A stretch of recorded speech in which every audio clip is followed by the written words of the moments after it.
Halo? Ya udah. Takutnya belum datang. Baik, saudara sekalian, kita mulai ya. Selamat sore. Assalamualaikum warahmatullahi wabarakatuh. Ya, sekali lagi, selamat sore, salam sejahtera untuk kita semua. Om Swastiastu, salam kebajikan. Oke, baik saudara sekalian, seperti biasa sebelum kita mulai kegiatan kita, mari berdoa terlebih dahulu.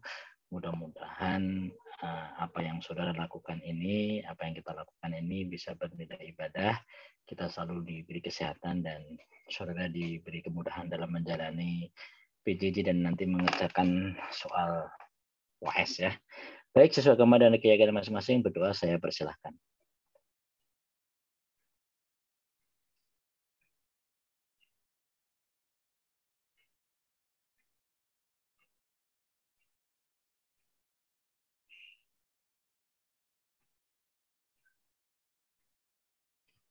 Ya, sementara cukup.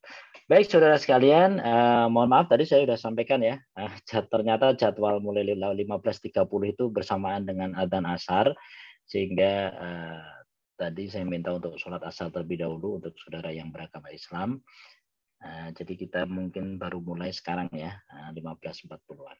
Baik, jadi gini, yang pertama, nanti yang akan menemani saudara belajar adalah Pak Agung Dinarjito.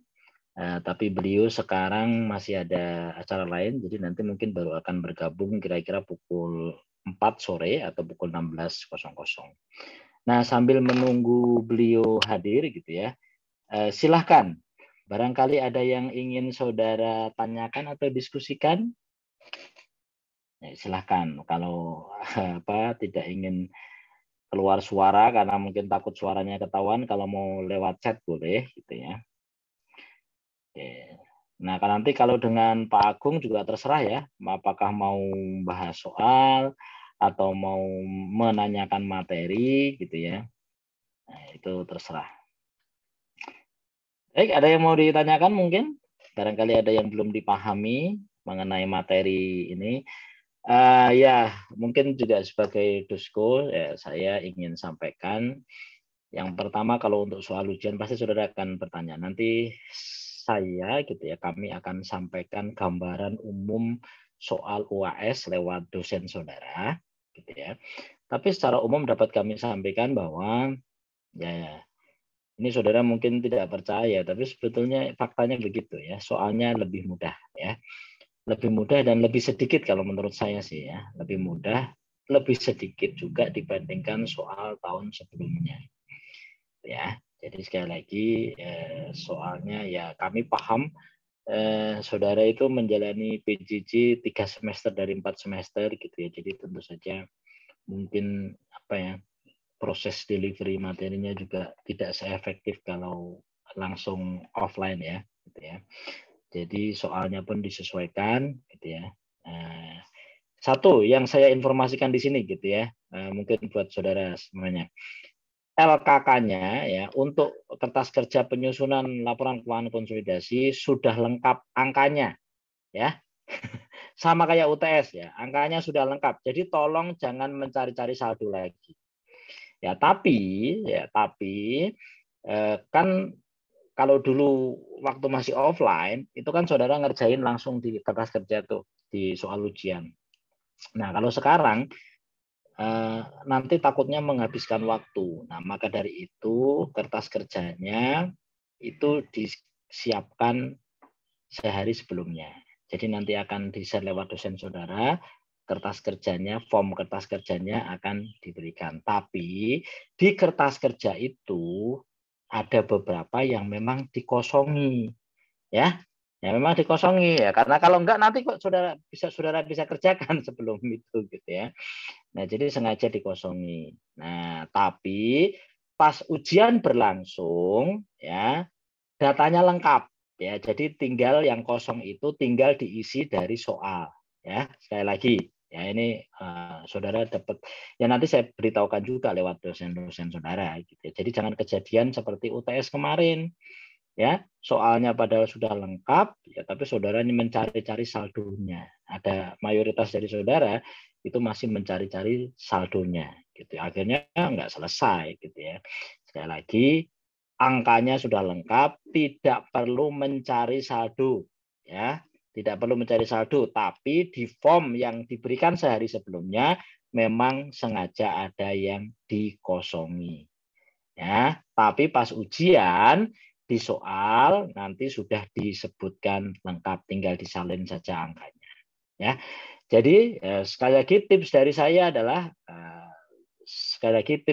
ketika ujian nanti, ya kalau soalnya minta jurnal, ya cukup buat jurnalnya. Ya walaupun hitungannya tetap, tapi prioritas bikin jurnalnya dulu kalau bisa di jurnal. Baru nanti angkanya dicari, hitungannya disertakan. Ya, jadi fokus ke apa yang diminta. Nah, sama kayak soal kemarin misalnya gitu ya, soal tahun UTS kemarin, misalnya buatlah jurnal penyesuaian dan eliminasi dengan metode COS. Ya udah, bikin aja jurnalnya dulu. Ya, ketika nanti ada soal nyusun LKK gitu ya, ya bikin aja jurnalnya dulu gitu ya, baru dicari angkanya. Karena sebetulnya soal ujian itu dari tahun ke tahun sama. Ya, gitu-gitu aja sebetulnya. Ya, jadi jurnalnya sama gitu ya. Nah, terus kalau di soal berikutnya kayak UTS kemarin, buatlah jurnal penyesuaian dan eliminasi kalau induk menggunakan metode equity. Nah, cukup yang beda saja. Nah, itu juga cukup di jurnal yang berbeda saja. Ya, jurnal yang sama gitu ya, nggak usah di jurnal. Ya, jadi cukup yang jurnal-jurnal penyesuaian dan eliminasi yang berbeda saja. Gitu ya. Nah, oke, sambil menunggu Pak Agung gitu karena saudara nggak ada yang nanya gitu ya. Mungkin saya akan jelaskan review sebentar gitu ya. Nanti kalau untuk Pak Agung terserah Pak Agung mau ininya apa ya. Oke, jadi saya akan review sebentar. Kemarin saya sudah share dan saya lihat di angkatan saudara ini juga udah di-share bersamaan dengan rekaman klinik ya di YouTube gitu ya. Itu ini ya. Ya. Oke, bentar ya. Saya ini dulu.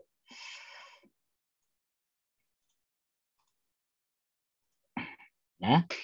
Nah, ini karena nggak ada yang nanya ya, nggak ada yang nanya, saya juga bingung, saudara mau ini saya mau ini apa ya. Nanti kalau ke Pak Agung juga terserah, saudara mau nanya boleh, enggak juga apa. Jadi sekali lagi saya sudah share ke semua dari saudara gitu ya, karena sudah di-share lagi sama perwakilan angkatan saudara gitu ya. 3 file gitu ya, 3 file. Sebenarnya ada file yang lain juga ya, tapi ada 3 file. Ya, isinya adalah judulnya sih resume dan pembahasan soal. Ya, ini saudara kalau paham ini insya Allah sebenarnya sudah siap ujian gitu ya. Nah, ada 3 gitu ya, dan yang terakhir adalah ini ya, resume dan pembahasan soal untuk perubahan kepemilikan.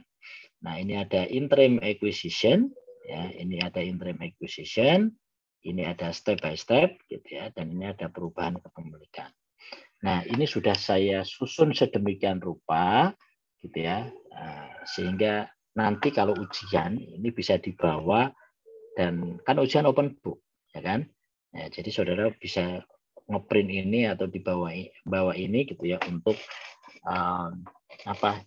dibuat acuan lah ya, bukan nyontek karena bukan nyontek juga karena open book kan.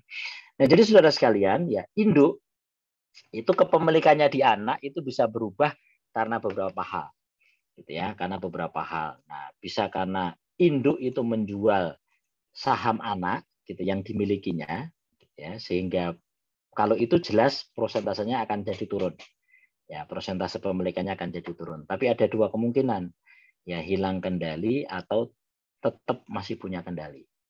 Nah, kalau hilang kendali, maka ada 2 jurnal yang harus dibuat. Ya, yang pertama adalah jurnal penjualannya sendiri, dan yang kedua adalah jurnal untuk menyesuaikan sisa investasi. Ya, untuk menyesuaikan sisa investment ya, sisa saham yang masih dimiliki, nilai investasi yang dimiliki. Nah, saat penjualannya, untuk menjurnal penjualannya gitu ya, itu bisa muncul gain atau loss gitu ya. Nah, maka saudara harus memperhitungkan ya, membandingkan berapa cash yang diterima. Nah, namanya saja jurnal penjualan, maka pasti debitnya cash ya, atau piutang, tapi biasanya cash. Dan karena yang dijual ini adalah saham anak yang kita miliki, ya, maka kreditnya pasti investment. Ya. Nah, cuma di situ kita harus cari berapa carrying value dari investment ya saham anak yang kita jual itu. Nah, maka di situ saudara harus mencari carrying value-nya. Nah, mencari carrying value bisa menggunakan dua sudut pandang. Sudut pandang nilai S secara keseluruhan atau sudut pandang saldo investmentnya induk. Gitu ya. Nah, terserah saudara mau pakai cara yang mana. Karena kalau di bahan ajar itu kadang-kadang menggunakan sudut pandang S, gitu ya, kadang-kadang menggunakan sudut pandang saldo investment, dan pernah juga menggunakan sudut pandangnya NCI. Jadi yang saudara perlu pahami adalah saham anak itu dimiliki oleh induk dan NCI, gitu ya. Nah, jadi ya ketika induk menjual sebagian saham anak yang dimilikinya, maka ketika mencari berapakah nilai saham yang dijual ini, ya, saudara bisa menggunakan sudut pandang total S, gitu ya, total semua saham, atau hanya menggunakan sudut pandang investment. Nah, ini ya. Jadi sekali lagi, kalau hilang kendali, ya, menjual dan hilang kendali, maka pertama dibuat jurnal penjualan, bisa gain, bisa loss. Dan ini ya selisihnya adalah gain atau loss. Sementara kalau tidak hilang kendali, gitu ya, kalau tidak hilang kendali, masih tetap punya kendali. Jadi setelah dijual, persentase kepemilikannya masih di atas 50%. Ya.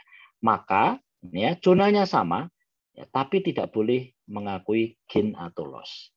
Ya, selisih antara cash yang diterima dengan carrying value investment yang dijual itu selisihnya lari ke share premium, gitu ya. Nah, jadi tidak boleh dicatat sebagai gain atau loss. Dan kalau tidak hilang kendali, maka sisa investment tidak perlu dibawa ke fair value-nya. Tidak perlu disesuaikan kalau ke fair value-nya. Tapi kalau hilang kendali, maka sisa investment harus dibawa ke fair value-nya, disesuaikan ke fair value-nya. Oke, izin bertanya apakah dari Bapak ada resume yang dapat dibagikan ke mahasiswa? Sudah, ini sudah ya minggu kemarin dan sudah di-share juga sama ini PIC angkatan saudara yang ini ikut juga, mungkin yang sekarang ikut juga gitu kan. Di angkatan saudara kan mungkin ada beberapa divisi ya. Nah, kemarin ada berapa resume itu? Ada 7 kalau tidak salah. Ada 7 file gitu ya yang sudah saya share, dan di YouTube-nya saya lihat ada di link Google Drive untuk resumenya. Ya, sudah ya, Mas atau Mbak yang nanya lewat chat DM gitu ya. Jadi sudah ada ya resumenya. Nah, menurut saya sudah lengkap ya, lebih dari cukup lah resumenya gitu ya.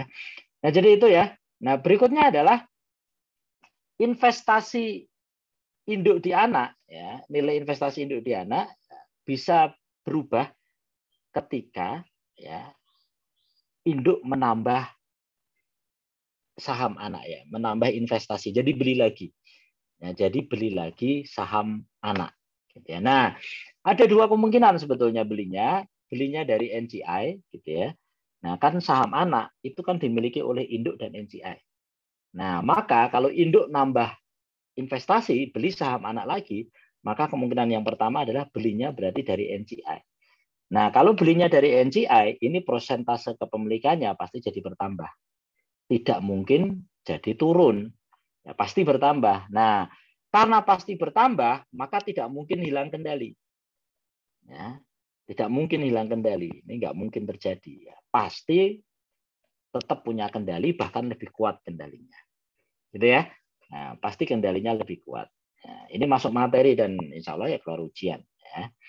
Ya, jadi tidak mungkin hilang kendali. Ya, pasti masih punya kendali, bahkan lebih kuat. Nah, jurnalnya gimana Pak? Nah, ini semuanya logis ya, nggak ada yang hafalan. Karena beli saham tambahan, ya investasi tambahan, saham anak itu dibeli lagi dari NCI, maka berarti karena beli, maka cash pasti dikredit ya, atau utang, tapi biasanya cash dikredit. Nah, debitnya ya berarti nambah investment, nambah saham anak yang kita beli, maka nambah investment. Nah, ketika kita beli itu ya kita harus bandingkan antara ya cash yang kita keluarkan ya dengan carrying value dari saham anak yang kita beli. Nah, berapa carrying value-nya? Nah, karena kita belinya dari NCI, maka biasanya yang digunakan untuk menghitung carrying value ini adalah nilai investasi NCI di anak ya, dari NCI, nilai NCI. Gitu ya. Bisa juga pakai nilai S gitu ya. Bisa juga pakai nilai keseluruhan anak. Ya, tapi bisa juga pakai NCI. Kalau ini tidak bisa pakai nilai investment induk ya, tapi pakai ini. Nah, nanti kalau ada selisih antara carrying value saham anak yang kita beli dengan cash yang kita keluarkan, hati-hati, tidak boleh mengakui gain atau loss ya. Intinya kalau tidak hilang kendali, ya, maka selisihnya adalah ke share premium. Ya, itu. Nah, pilihan kemungkinan kedua adalah induk itu menambah saham anak ya, menambah investasi dalam anak ya, dengan beli saham anak itu dengan membeli saham baru anak yang diterbitkan oleh anaknya, saham baru. Nah, induk beli dengan menggunakan preemptive right ya, hak untuk membeli terlebih dahulu. Nah, sama ya, itu tidak mungkin terjadi hilang kendali. Justru kendalinya semakin kuat gitu ya, kendalinya semakin kuat karena prosentasenya kemungkinan naik ya, walaupun bisa saja prosentasenya tetap ya, tapi ini jurnalnya sama. Jurnalnya sama. Nah, yang berikutnya adalah ini ya, anak menerbitkan saham tambahan tapi induk tidak memanfaatkan hak ya, preemptive right untuk membeli saham tambahan yang diterbitkan oleh anak. Nah, maka berarti ya semua saham baru yang diterbitkan anak itu dibeli oleh investor lain atau dibeli oleh NCI. Gitu ya. Nah, maka di situ hati-hati ya. Di sini berarti induk itu nggak ngapa-ngapain. Ya, tidak menjual, maka hati-hati jangan menjurnal cash gitu ya. Dan juga tidak membeli. Ya, jadi nggak ngapa-ngapain. Tapi nilai investasi di anak berubah. Nah, maka dari itu, ya, induk harus melakukan adjustment terhadap nilai investmentnya. Nah, gitu ya. Nah, harus melakukan adjustment terhadap nilai investmentnya. Ya, setelah anak menerbitkan saham baru. Ya, nah, kalau nilai investment naik, ya investment di debit. Ya, kalau turun, ya berarti di kredit. Ya, nah, lawannya hati-hati. Ya, kalau karena anak menerbitkan saham baru, kemudian semuanya dibeli oleh pihak lain, ya, dan itu mengakibatkan induk prosentase kepemilikannya jadi di bawah 50%, jadi hilang kendali, maka kenaikan atau penurunan investment itu diakui sebagai gain atau loss. Ya.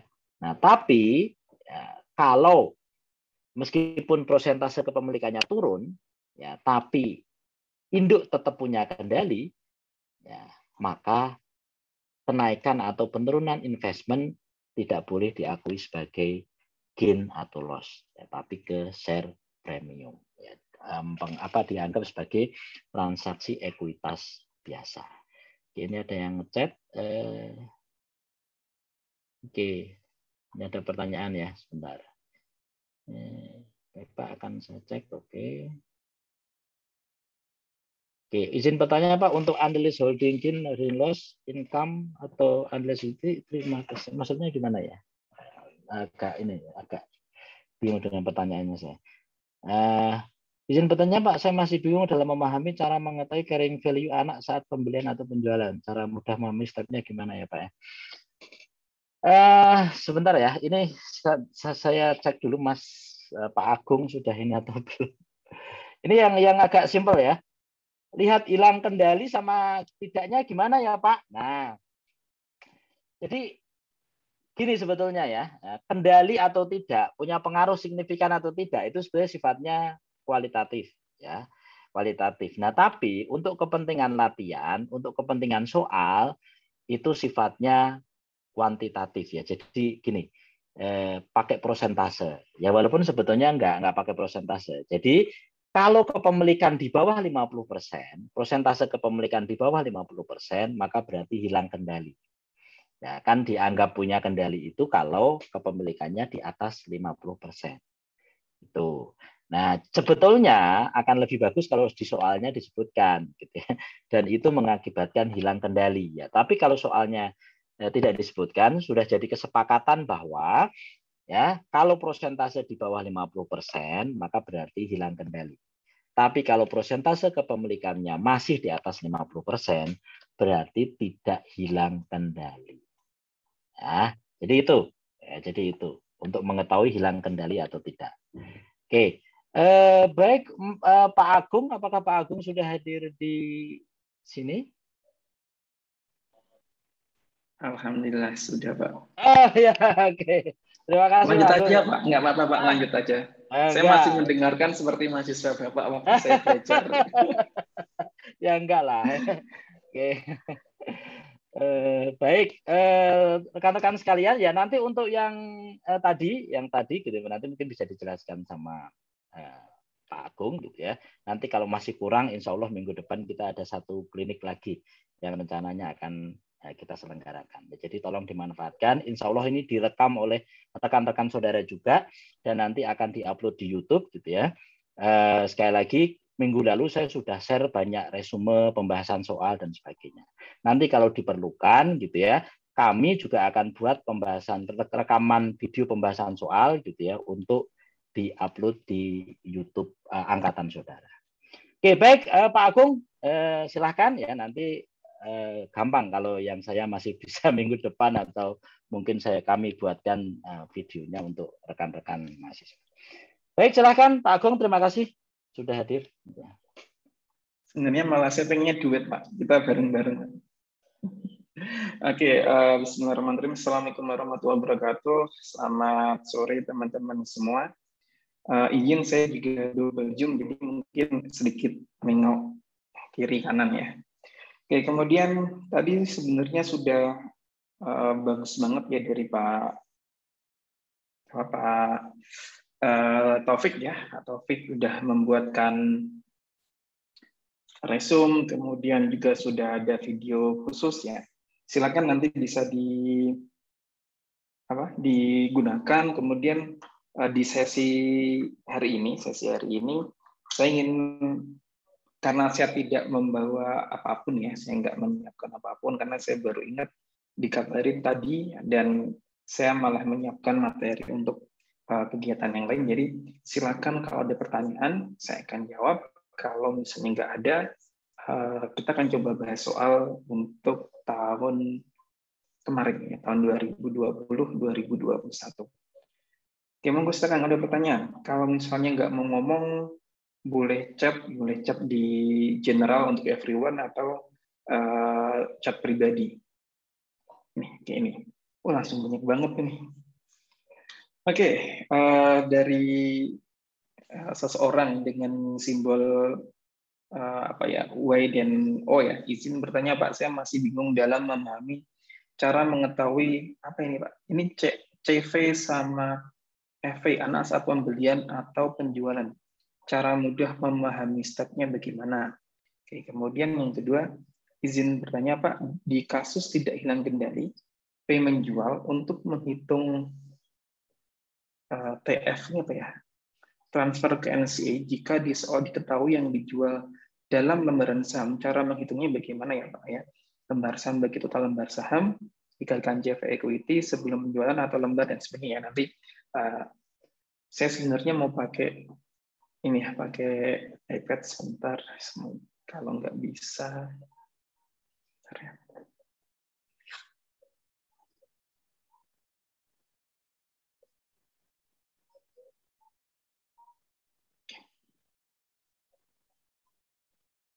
Oke, teman-teman bisa melihat ini soal yang tadi saya siapkan untuk pembahasan hari ini. Sambil saya melihat tadi ya chatnya, gimana cara melihatnya ya.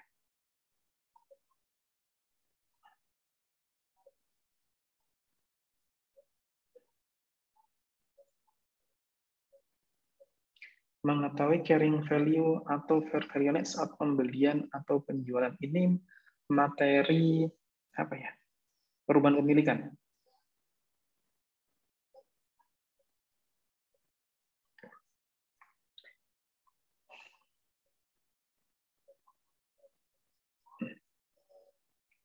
Oke, saya akan bahas yang pertama terkait ini perubahan kepemilikan ya.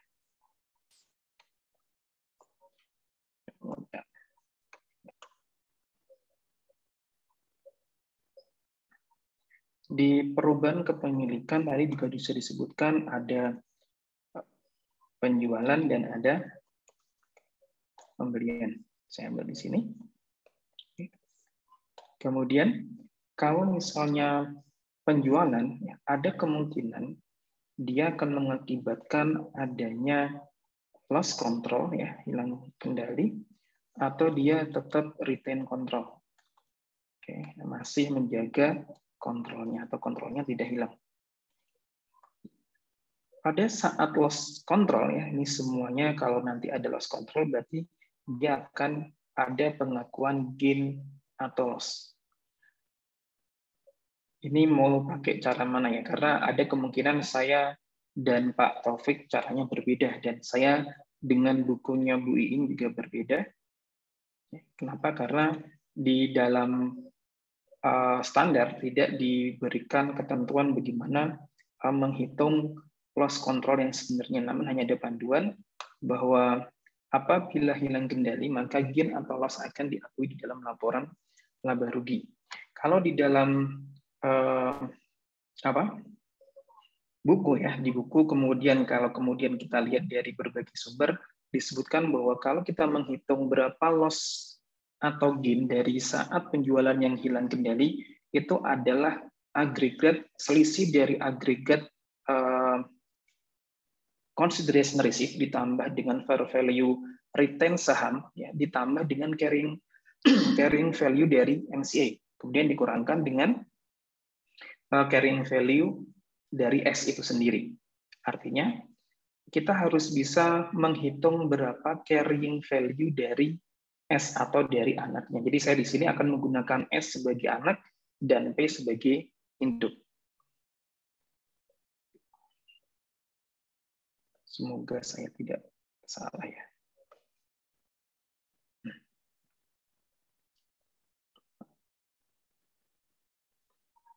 Jadi di sini agregat dari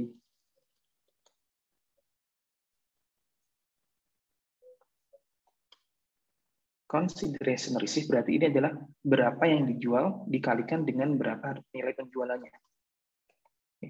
Consideration receipt, ya, cash yang diterima ditambah dengan fair value dari retain share, ya. Retain share-nya berapa? Fair value dari saham yang beredar. Oke. Kemudian ditambah dengan carrying value dari MCA awal.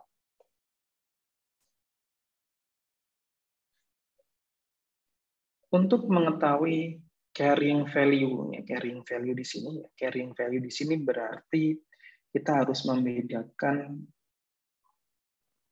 antara book value, ya. Jadi saya di bawah di sini, ya. Saya karena nggak bisa menggunakan iPad dipakai buat meeting yang satu. Carrying value dari yang kita sebut dengan carrying value di sini biasanya akan mengindikasikan book value dari ekuitas S, ya, ekuitas S ditambah dengan unamortized excess.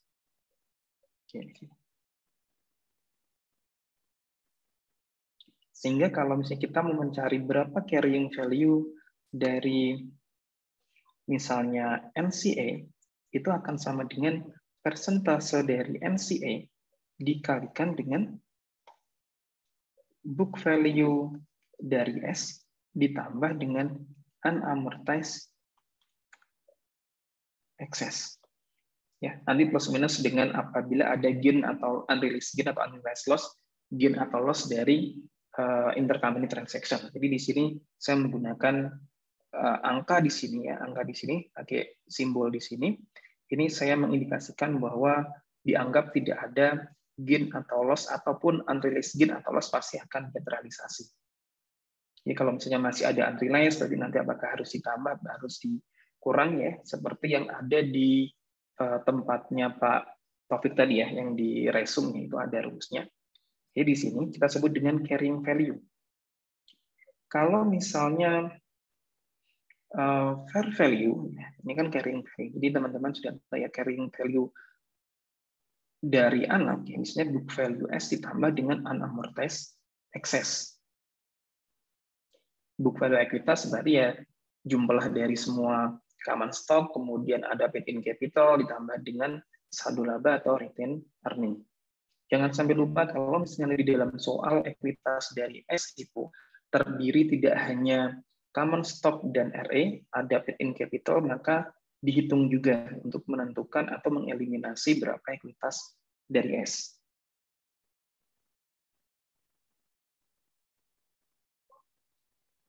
Sedangkan kalau fair value, ya, fair value anak ini, fair value dari S ini, kalau fair value S ini sangat jelas ya. Fair value berarti kita kalau pakai PSAK 68 kan berarti ada 3 tingkatan ya. Tingkat pertama kita langsung bisa melihat dari berapa market price-nya. Tingkat kedua berarti kita bisa menggunakan yang separah atau sejenis. Yang ketiga baru kita menggunakan appraisal. Ini kalau kita menggunakan PSAK 68. Sedangkan bagaimana kalau kita ingin melihat berapa nilai dari fair value nilai perusahaan S? Paling gampang ya kita bisa mengkalikan antara berapa lembar sahamnya dikalikan dengan berapa stock price-nya atau market price-nya. Ini fair value dari anak. Kalau misalnya kasusnya bukan di perubahan kepemilikan misalnya di sini ada akuisisi. P beli 80% S ya dengan harga misalnya 100.000.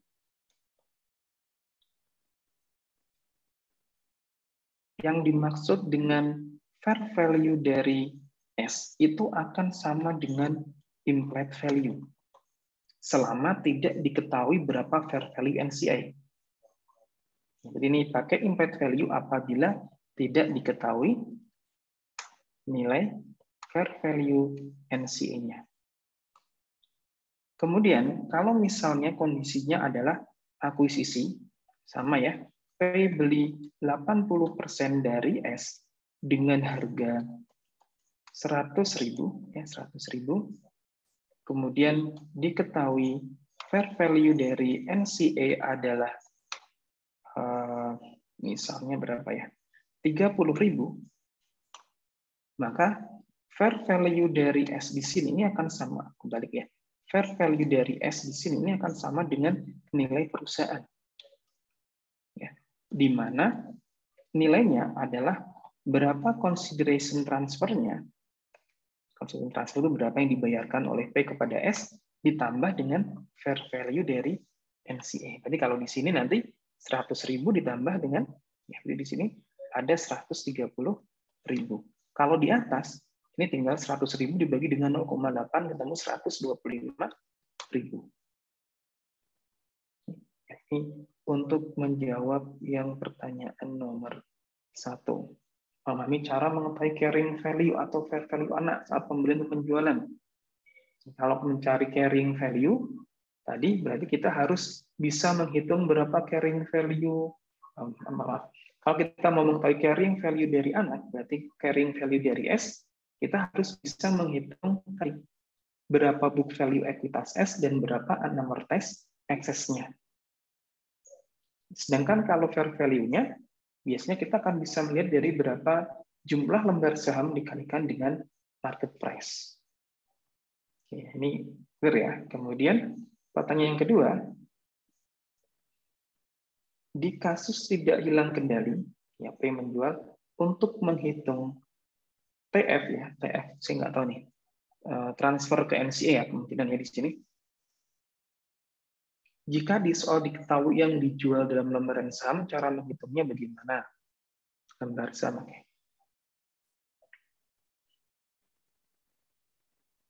di sini berarti penjualan tidak hilang kendali ya. Penjualan tidak hilang kendali. Saya akan bikin soal deh. Misalnya P punya 80% S di awal tahun 2018. Kemudian awal 2019 P menjual 20% sahamnya kepada NCA misalnya. Tanya di sini, berapa persentase sisa dari S? Atau misalnya di sini 80% di sini, ini sama dengan 8.000 lembar. Misal di sini.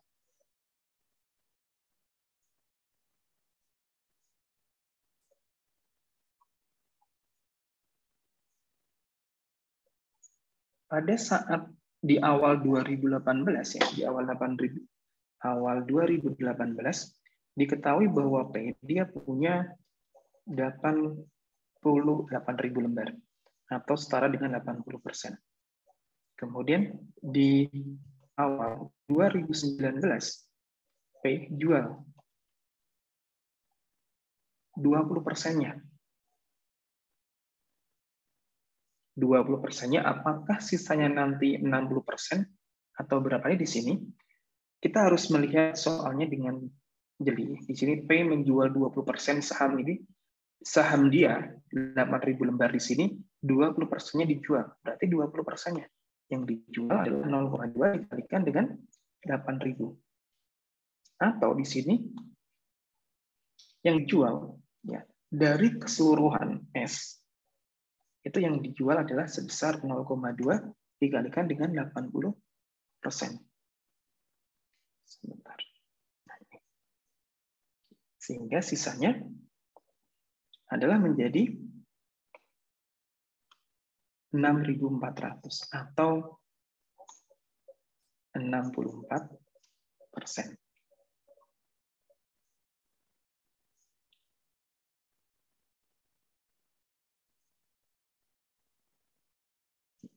Kalau misalnya yang diketahui, biasanya di dalam soal itu akan diketahui, kemarin juga sudah saya sampaikan ke Pak Taufik, sebisa mungkin dalam jumlah lembar. Kenapa? Karena kebanyakan soal-soal di tahun-tahun sebelumnya, itu kalau dikasih soal seperti ini, yang sisanya itu rata-rata akan menjawab 60%. 80% dijual 20%, 60%, padahal yang dijual 20% sahamnya P. Saham pemilikan sahamnya P ke S itu yang dijual, artinya 20% dari 80%, bukan 2.000 lembar, namun hanya 1.600. Jadi sebisa mungkin nanti mumpung kemungkinan belum disubmit ke Kaprodi, bisa dicek lagi nanti oleh Pak Taufik terkait dengan soal ini. Kalau seperti ini akan lebih gampang. Kemudian bagaimana nanti menghitung? Oke, saya akan 1 Januari, misalnya P beli S 8.000 lembar atau 80% dengan masing-masing harga ya per lembarnya. Saya langsung misalnya 20 ya, di 160.000 atau masing-masingnya 20 per lembar. Kemudian diketahui net income S tahun 18 adalah 100.000. Kemudian dividennya tahun 18 misalnya 40.000. Kemudian di 1 Januari tahun 19, ini tahun 18 ya, kurang angka 18. Oke. Dijual 2.000 lembar. Dengan masing-masing harga 25. Tidak hilang kendali ya, diasumsikan tidak hilang kendali. Oke, sebuah perusahaan kalau hilang kendali itu kita harus melihat di PSAK 22, kalau dia dapat kendali itu bisa dikarenakan pemilikan mayoritas, bisa tanpa pembelian. Itu misalnya ada kontrak, ada peraturan yang mengakibatkan dia berkuasa. Sehingga pada saat dia hilang pun juga bisa melalui penjualan, bisa karena ketetapan aturan, atau memang secara substansial itu memang dia hilang. Jadi walau misalnya 60% belum tentu dia kontrol. Namun di sini kesepakatan tadi adalah bahwa di atas 50 ke atas ya, itu dianggap punya kontrol, dari 50 ke bawah dianggap dia tidak punya kontrol. Jadi di sini kalau 8.000 dijual 2.000 masih 60%. Jadi di sini kan berarti kita bisa menghitung, tidak diketahui fair value NCA, berarti di sini kita akan menghitung dulu berapa book value dari S. Oke, kalau misalnya kita dari awal ya, kita akan menghitung consideration transfernya adalah 160.000. Kemudian implied value-nya di sini adalah 160 dibagi dengan 0,8. Kemudian diketahui misalnya di sini saya lupa ekuitas S-nya terdiri dari common stock-nya misalnya 150.000 dan RE-nya misalnya 30.000, sisanya paten 10 tahun. Kalau goodwill kan terlalu gampang ya, dia nggak akan amortisasinya akan selalu sama. Sehingga bagaimana kalau misalnya dialokasikannya ke paten, ada amortisasinya. Book value dari S-nya tadi adalah 150 30 atau 180.000.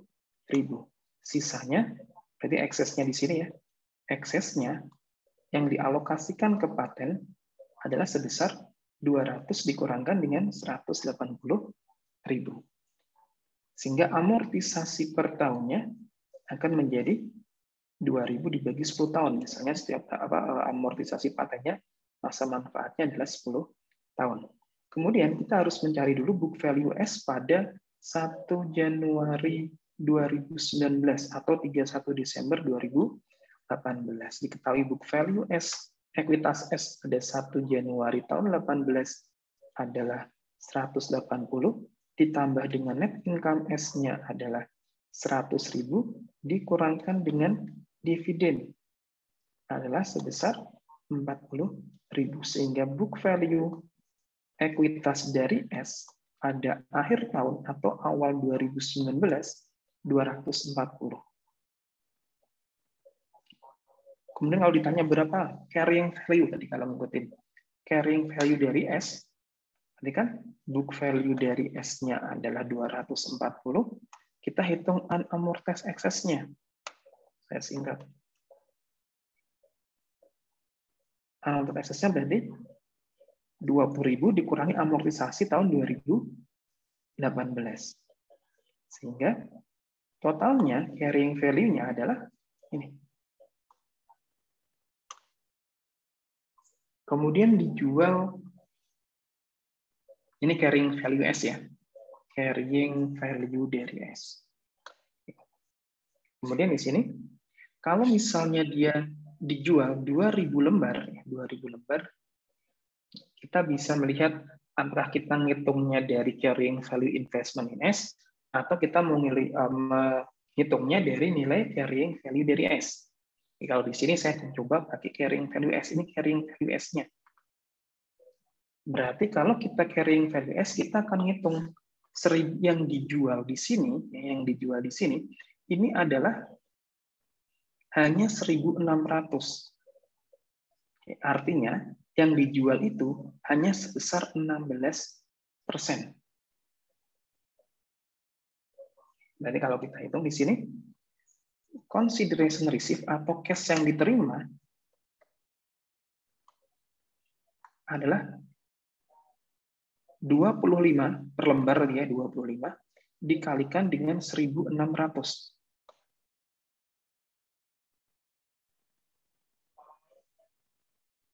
Kemudian carrying value S yang saya sebut di sini adalah apa ya? Nilai investasi, carrying value investasi yang dijual berarti adalah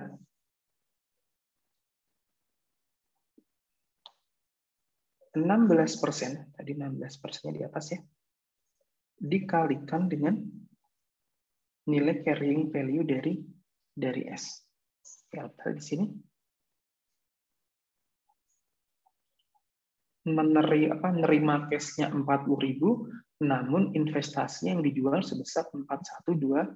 80. Artinya kan kita ada loss, namun karena tidak boleh diakui sebagai loss, maka akan diakui sebagai paid-in capital atau share premium, yaitu sebesar ini, sebagai penurunan ekuitas.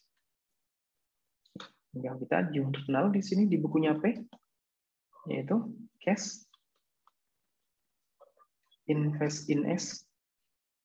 Invest in S-nya adalah 41280, cash-nya adalah 40.000, dan paid-in capital-nya atau additional paid-in capital atau share premium-nya sebesar 1280. Ini akan lebih mudah kalau kita pakai lembar, karena kita akan bisa menentukan berapa persentase yang terjual secara tepat.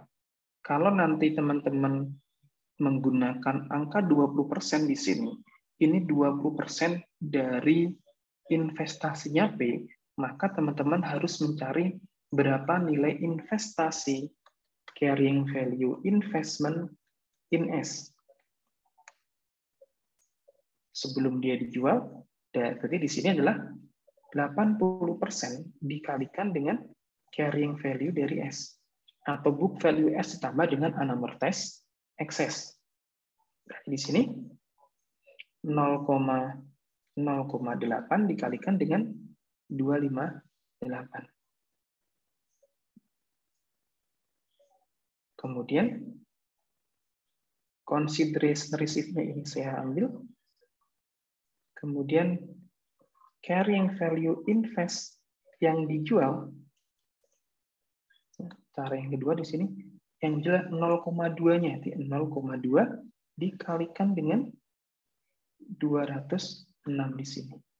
Sama hasilnya. Selisihnya adalah 41280 dikurangi 40.000.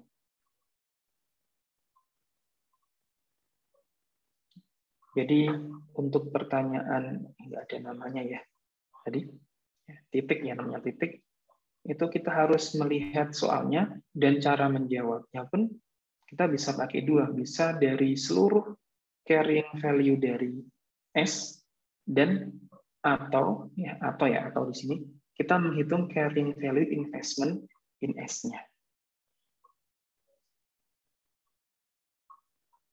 Kemudian yang berikutnya di sini, jika tadi ada unrealized atau realized akan berpengaruh ke perhitungan carrying value NCA tadi tidak ya Pak? Oke. Ini kalau ini apa ya, gimana ya? Mungkin nanti Pak Taufik bisa menjelaskan. Secara nyata bahwa pada saat kita ada unrealized, ya, itu pasti akan mempengaruhi nilai dari carrying value investment in S. Kenapa? Karena pada saat kita menghitung carrying value investment in S, selalu akan menggunakan pendekatan metode ekuitas. Kita harus menjumlahkan investasi awal ditambah dengan income from S dikurangkan dengan bagian dividen.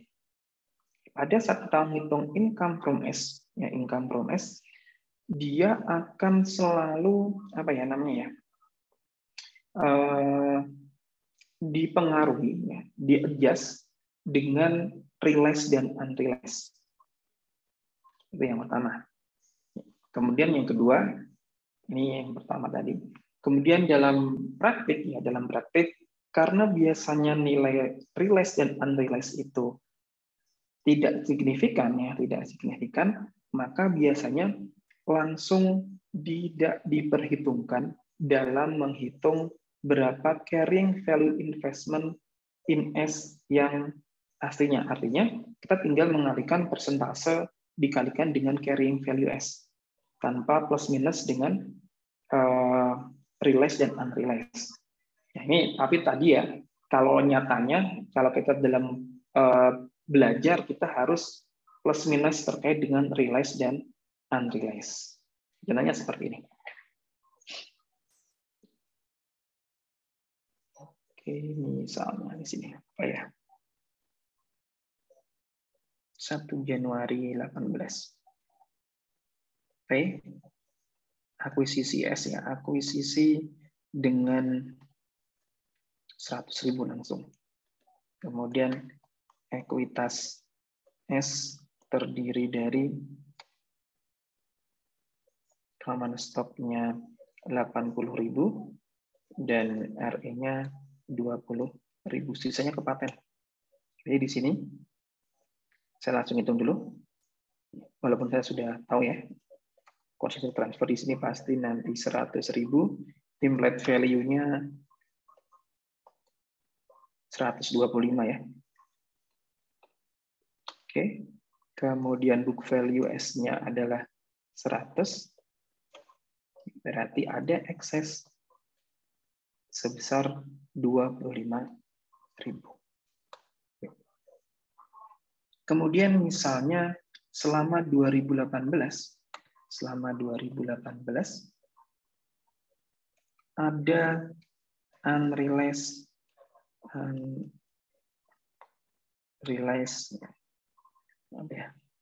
inventory misalnya. Inventory unrealized gain atau unrealized profit ya, namanya profit. Profit 5.000.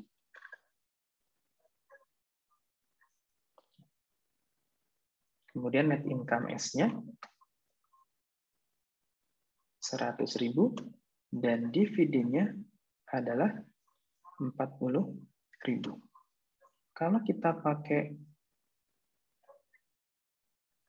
metode ekuitas, kan investment in S-nya awal 1 Januari adalah 100.000 ditambah dengan income from S ya. Ini misalnya apa ya? Downstream ya, ini downstream misalnya. Downstream.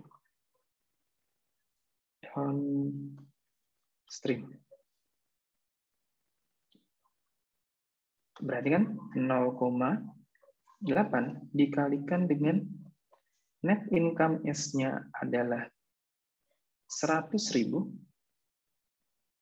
dikurangi dengan amortisasi patennya 2.500. Saya kurung, karena dia downstream maka unrealized-nya ditanggung oleh atau diakui oleh P semuanya sebesar 5.000. 73.000. Oke. Kemudian bagian dividennya minus 40.000 dikalikan dengan 32.000. Salah ya rumusnya.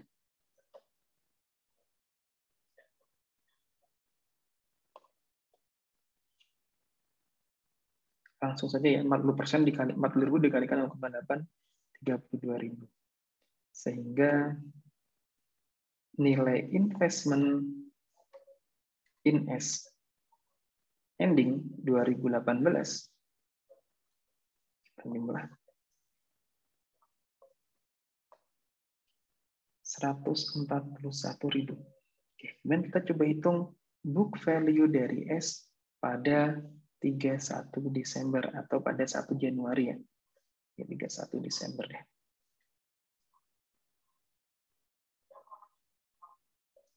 Book value awal adalah 100.000 ditambah net income adalah 100, kemudian dikurangi dengan dividen adalah minus 40.000. Kita jumlah 160.000. Unamortized excess-nya adalah 25.000 dikurangkan dengan 2.500. Kalau kita hitung investment in S pakai rumus 0,8 dikalikan dengan book value S ditambah dengan unamortized excess. Oke, kita coba di sini 146. Yang membedakan apa? ada unrealized profit inventory. Artinya, kalau kita mau menyamakan dengan nilai dengan metode ekuitas, kita harus mengurangkan dengan adanya unrealized profit-nya, yaitu sebesar 5.000. Akhirnya ketemu di sini. Jadi apakah diperhitungkan? Secara teori ya. Jadi akan selalu dipakai bahwa rumus dari investment ataupun NCA carrying value-nya, investment in S ya, ataupun carrying value dari NCA, itu akan selalu sama dengan persentase pemilikan dikalikannya dengan unamortized excess plus book value S. Jangan lupa di-adjust dengan adanya intercompany transaction. Itu untuk menjawab pertanyaannya. Nah, kalau ditanya carrying value NCA, ya pasti ada. Karena kalau dia downstream, maka nggak ada pengaruhnya. Tapi kalau dia upstream, pasti ada pengaruhnya pada NCA. Untuk menjawab AA di sini. Kemudian yang Cecilian di sini. Kata-katanya gimana kalau yang jadi 60%? Oke, kalau yang jadi 60%, misalnya yang mana ya tadi ya? Yang atas ya. Yang dijual. Biasanya di sini P menjual 20% apa ya? 20% saham S dari total, 20% saham total ya, 20% saham P dari total saham beredar ya. Itu maka nanti kita mengurangkannya 20% dari total saham beredar. Kalau di sini kan soalnya P menjual 20% sahamnya. Kalau P menjual 20% dari total saham beredar, berarti nanti 80% dikurangkan dengan 20%. Jadi kalimat di sini yang dijual itu dari sahamnya P atau dari saham total outstanding stock-nya. Itu yang perlu diperhatikan. Kemudian untuk kota M35 dan M36. Nah ya. M35.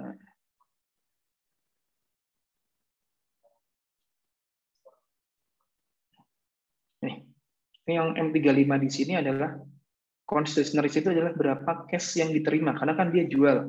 Kalau P jual, maka dia akan menerima cash. Cash tadi kan di sini dalam soal 25 dijual 2.000 lembar. 2.000 dikalikan 25. Soalnya salah ya. Oh, 1.600. Nah, ini kayaknya. Oh, ini. 20% dari 80% yang dijual 1.600. Jadi di sini saya cek semoga nggak salah hitungannya. Oke, benar ya. 25 dikalikan 1.600. Kemudian yang dijual di sini ini adalah kalau kita menggunakan carrying value S, maka kita harus menghitung berapa persen dari totalnya. Di sini kan berarti kan 1.600 dibagi dengan total keseluruhannya. Total keseluruhannya kan 10.000. Oke, di sini 8.000 lembar itu kan mewakili 80%. Artinya, kalau 100% total outstanding stock-nya kan berarti 8.000 dibagi dengan 0,8. 10.000 artinya pada saat yang dijual itu 1.600 oleh P, dia mewakilinya 16%. 1.600 dibagi dengan 10.000 atau di sini 20% dari 80%, berarti 16%. Maka di sini nanti dikalikannya adalah, oke, ini kayaknya saya yang salah ya berarti ya. Terima kasih, ini ada yang membenarkan. 0,2 berarti kalau kita pakai carrying value investment S. Kalau kita pakai yang di sini, yang 36, ini kita pakainya 16%, karena kita mengalihkannya dengan carrying value S. Ini tadi menjawab untuk seminggu lagi. Kemudian kalau kita membandingkannya dengan investment in S, maka pakainya 20%, namun dikalikannya dengan carrying investment in S. Jadi harus dibedakan antara carrying value investment in S dan carrying value dari perusahaan anaknya atau carrying value dari perusahaan S di sini. Kemudian, oh ya ini, 40.000 dari mana? 40.000 tadi ya. 40.000 tadi sudah dijelaskan. 40.000 di sini dari 25 per lembar dikalikan dengan 1.600. Karena yang dijual adalah 1.600 atau 16% dari total atau 20% dari sahamnya P. Oke, kemudian ketik lagi. Apabila ada unamortized excess yang dialokasikan ke akun yang teramortisasi tiap tahun, amortisasinya itu hanya berpengaruh di perhitungan CV saja ya Pak. Apabila di kasus tidak hilang kendali, P membeli seluruh saham beredar untuk menghitung pemilikan P setelah membeli saham baru. Ini panjang banget nih. Ini kalau bisa ngomong langsung. Membeli saham baru, persentase kepemilikan dikalikan dengan book value aset neto ditambah nominal saham yang diakuisisi ditambah dengan unamortized excess dikurangi dengan ini apa ya? Oke. Yang namanya unamortized excess di sini berarti excess awal dikurangi dengan amortisasi excess yang telah terjadi. Itu kita sebut dengan unamortized excess. Jadi kalau di sini tadi contohnya excess-nya adalah 20.000 di awal tahun, kemudian kalau di awal tahun 2019 maka unamortized excess-nya adalah 20.000 dikurangkan dengan 2.000. Kita sebut dengan unamortized excess. Oke, kemudian ditambah net income kurangi dividen. Apakah amortisasi berpengaruh di perhitungan ini juga, Pak? Saya pahami dulu soal pertanyaannya.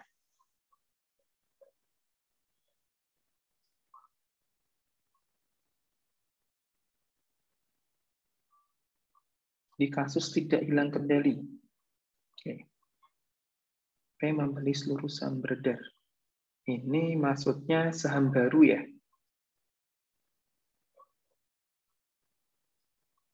Untuk menghitung pemilikan P setelah membeli saham baru, persentase kepemilikan P.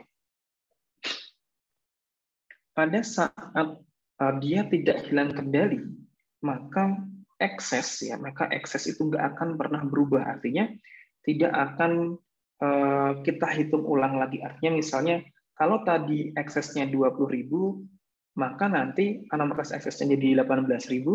Pada saat kita membeli saham baru, tetap eksesnya yang masih 16.000 atau 18.000 tadi. Tidak ada perhitungan ulang. Goodwill itu hanya atau ekses itu hanya muncul pada saat adanya akuisisi atau pada saat kontrol itu diperoleh. Sehingga pada saat kontrol itu sudah diperoleh, kemudian kita nambah, maka tidak ada perhitungan ekses lagi. Ini karena banyak banget. Contoh lagi nih contohnya. Misalnya. Contohnya 1 Januari 18 ya. Saya beli 6.000 lembar deh. 6.000 lembar dengan harga 20 atau 7.000. Oke. Pada saat ekuitas S terdiri dari common stock-nya adalah 140.000 dan RE-nya 30.000 untuk mendapatkan pemilikan sebesar 70%. Misalnya seperti ini. Kemudian diketahui net income S-nya tahun 18 adalah 100.000, kemudian dividennya S adalah 40.000. Kemudian di 1 Januari tahun 19, P beli lagi saham baru. Saham baru misalnya, saya ngarang ya, 2.500 deh. Dengan harga masing-masingnya 25.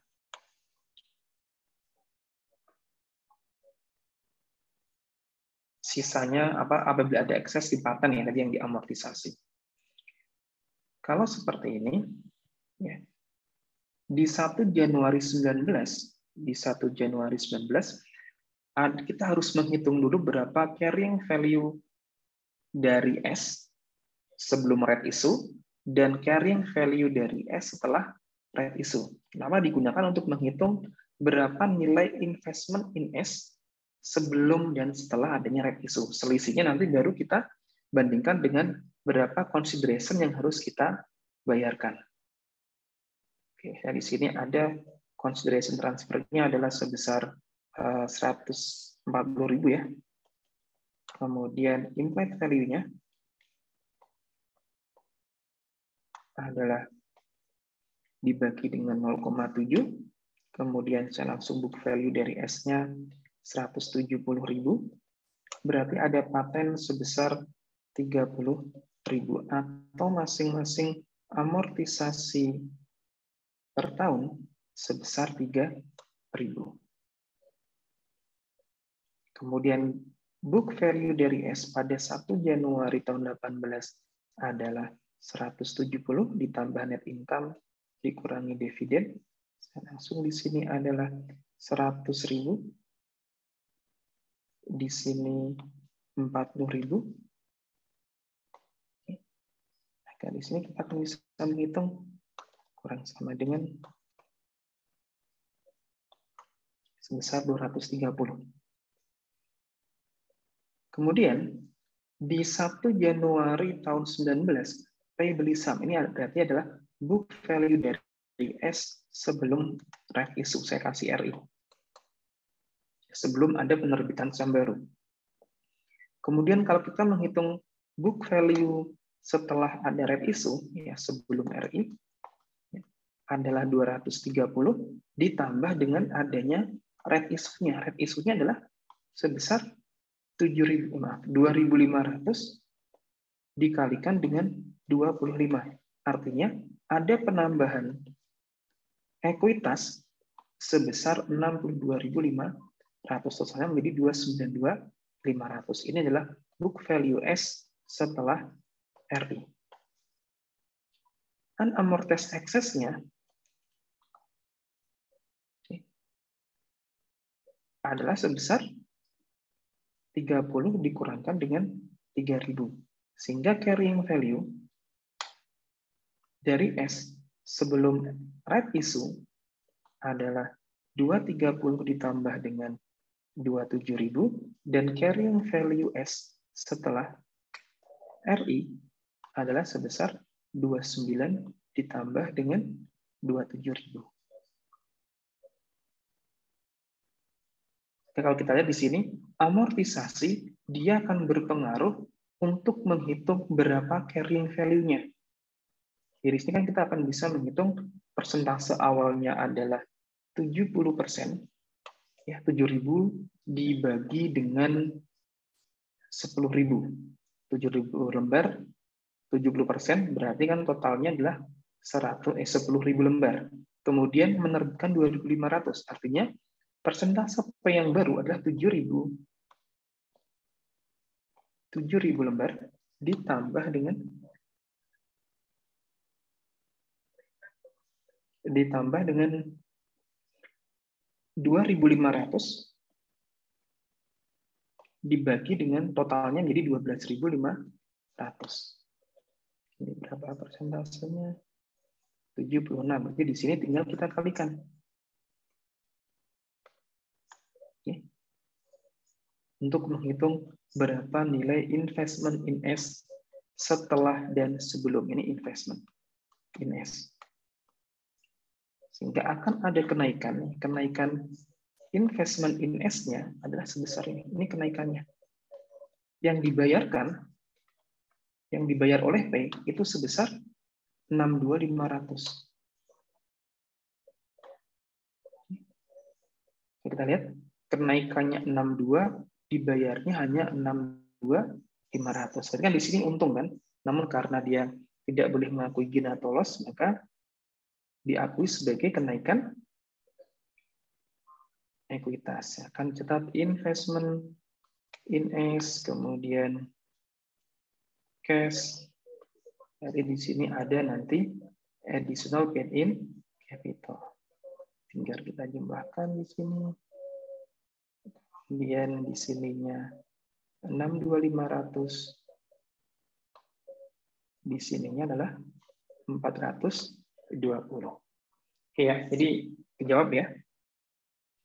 Berikutnya. Untuk materi interim, pembelian bertahap. Oke. Pembelian bertahap harusnya tidak diujikan lagi ya, harusnya. Kenapa? Karena sudah dibahas di pertemuan 2 dan pertemuan ketiga mengenai step acquisition.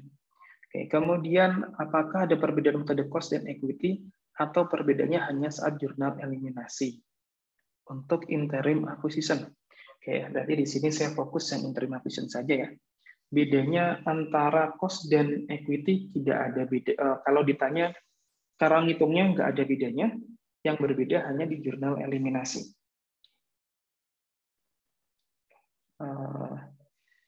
Interim ya, interim acquisition. Interim acquisition kan sebenarnya hanya akuisisi yang terjadi tidak di awal atau tidak di akhir tahun, berarti di antara awal dan akhir tahun. Misalnya di Februari, Maret, April, Mei, Juni, Juli, Agustus, September, Oktober, November. Itu baru kita sebut dengan interim acquisition. Sedangkan kalau dia dibeli di awal Januari atau di akhir Desember tidak disebut dengan interim acquisition. Pada saat interim, monggo Pak Taufik. Terima kasih, saya lanjutkan.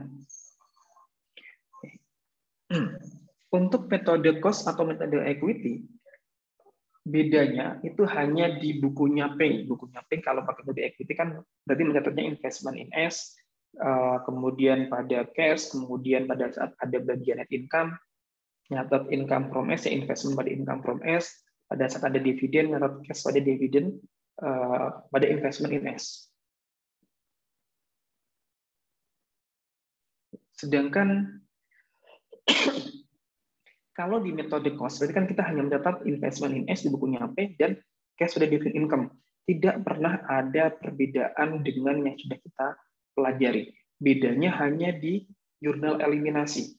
Jurnal eliminasinya itu hanya terkait dengan adanya income from S dan dividend income antara cost dan equity. Perhitungannya kalau kita pakai earning pre-acquisition earning atau pakai metode revenue expense itu sama saja cara ngitungnya. Terkait dengan interim acquisition tidak ada perbedaan, hanya ada perbedaan di jurnal eliminasi terkait dengan dividennya saja. Jadi ada dividend income dan ada income from S.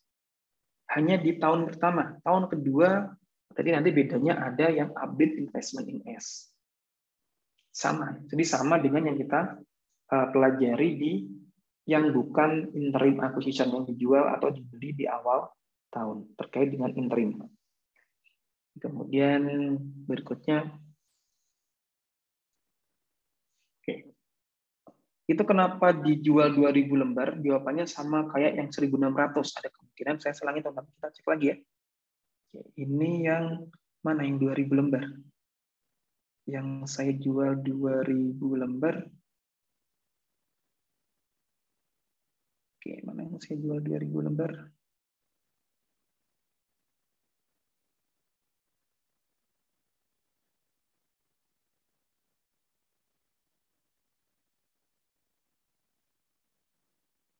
Oke. Ini oke. Ini soal yang ini ya. Ini soal yang atas, nih soal yang bawah. Lihat di sini. 1600 ininya sama. Oke. Kemudian yang ini adalah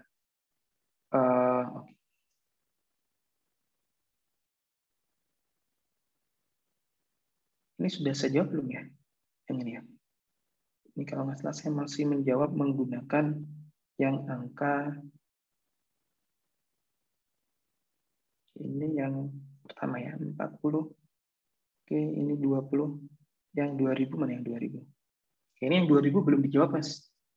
Ya, yang 2000 belum dijawab. Ini masih menggunakan carrying value investment in S, yang ini menggunakan carrying value S. Kalau yang pakai 2000 di sini, misalnya di sini dijual 2000 lembar, dengan cara yang sama, maka kalau kita menggunakan angka 2000, saya bahas lagi di sini. Saya copy paste. Ini saya copy paste di sini ya. Saya pindahkan di sini. Book value S-nya sama, kemudian ininya sama. Oke, kemudian consideration 40. Carrying value-nya di sini berarti bukan 1.600 ya, tapi di sininya 2.000. Kan di sininya belum pakai 2.000 Mas. Untuk menjawab yang AA tadi. Oke, kemudian consideration receipt-nya kan 50.000. Carrying value investasi yang dijual, berarti di sini kita akan menggunakan yang 2.000 lembar. Kalau kita pakai yang dijual 2.000 lembar, kan berarti 2.000, saya kasih di sini ya, 2.000 dibagi dengan 10.000 lembar. Kan? Semoga maunya nggak kelebihan. Dikalikan dengan carrying value, karena kita menggunakan metode carrying value. Berarti nanti ada penurunan sebesar 1.600. Ini 51.600. Kalau kita pakai carrying value investment in S, maka kita harus ininya sama ya 206, udah benar. Oke. Consideration-nya di sini saya ganti dengan 2.000. Carrying value di sini saya nggak akan pakai 0,2. Kenapa? Karena bukan 20% yang dijual. Namun kalau kita lihat ya, saya hapus dulu. 2.000-nya, kalau kita menggunakan investment S, 2.000-nya dibaginya bukan dengan angka 10.000, namun dengan angka 8.000. 25%. Berarti di sini 25% atau 2.000 lembar dibagi dengan 8.000 lembar dikalikannya dengan 206. Hasilnya akan sama. Oke, antara ini. Tapi beda. Soalnya kalau yang di sini tadi 1.600, 20% dari 80%, kalau di sini sudah jelas yang dijual adalah 2.000 lembar. Oke, ya, nanti dicek kembali untuk Mas A. Kemudian ya, nih, yang nomor 0 juga ya. Jadi soalnya di sini, yang pertama 20% sahamnya kepada NCA, 20% sahamnya P. Tadi 20% dari 80% atau 20% dari 8.000 lembar. Kalau soal yang kedua, yang saya bahas barusan, ini langsung saya pakai 2.000 lembar. Jadi ada dua beda ya. Ini soal yang pertama, ini soal yang kedua ya. Ini soal yang kedua. Yang pakai 2.000. Oke. Ini saya bedakan ya, saya bedakan. Kalau yang ini pakai 16%, kalau yang sebelah sini tadi karena di sininya adalah dijualnya 2.000 lembar, berarti 2.000 dibagi dengan 8.000, 25% dari P atau 20% dari keseluruhan totalnya. Oke, kemudian lanjut lagi ya di sini. Ya, tadi ini yang 0 di sini. Oke. Jadi Pak, jadi yang dijual itu 20% sahamnya P pada S atau sebesar 2.000 lembar. Udah ya. Kemudian apakah di-share? Ada diusahakan di-share. Kemudian di sini lagi sama. Oke, kemudian berikutnya ini berarti ada dua soal yang berbeda, benar sekali. Kemudian yang berikutnya, mengapa ketika dijual 1.600 dengan 2.000 loss-nya sama? Apakah sama? 1.280, di sini juga 1.000, oh beda. Oke, beda ya. Di sininya 1.280, di sininya 1.600. Oke, bedanya ada beberapa soal, karena saya nggak pakai iPad, jadi menjadi berantakan. Oke, kemudian berikutnya, Pak, itu kenapa yang N48? N48. Nah, ini 0,2, bukan 16%. Ini karena tadi saya menggunakannya 0,2 dari carrying value investment in S. Kalau yang di atas pakai 0,16 dari carrying value S.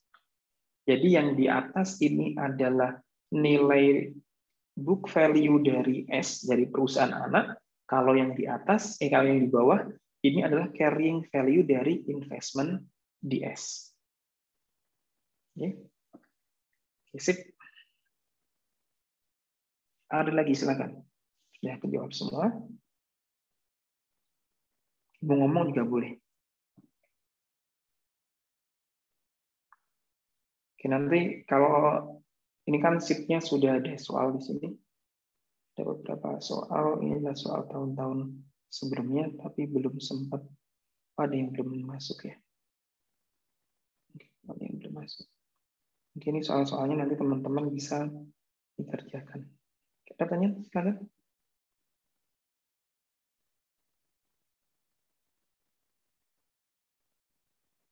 Ya, saya batasin sampai jam 5:30 deh.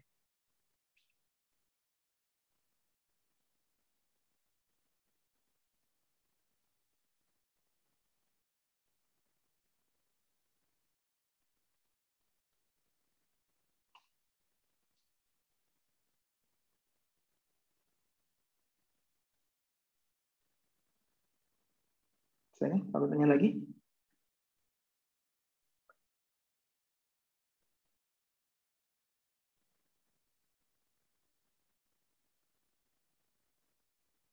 Oke, ini soal tahun sebelumnya, ini soal kertas kerja.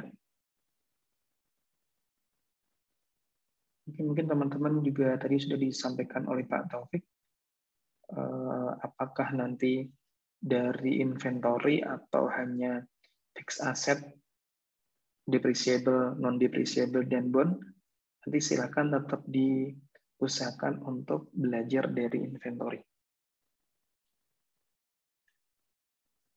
Oke, ini kalau yang soal-soal tahun sebelumnya, nanti bisa ada di YouTube-nya, mungkin ada di Google Drive-nya Pak Taufik, atau juga bisa cek di YouTube saya, walaupun kemarin ada yang informasi nggak ada suaranya ya, berarti pas ngerekam ada kesalahan teknis sih, tapi silakan minimal teman-teman bisa melihat hasil akhirnya saja. Ada beberapa soal ujian baik yang dari D3AP alih program dan ada yang dari D3 reguler. Itu sudah ada beberapa pembahasannya. Namun yang ini setahu saya belum pernah saya bahas. Oke, karena baru hari ini saya ngecek soal-soalnya dan baru dapat Excel-nya juga. Ya, biasanya kalau yang sudah saya bahas itu ada di file ya, ternyata tadi saya cek nggak ada filenya. Ya, silakan ada pertanyaan.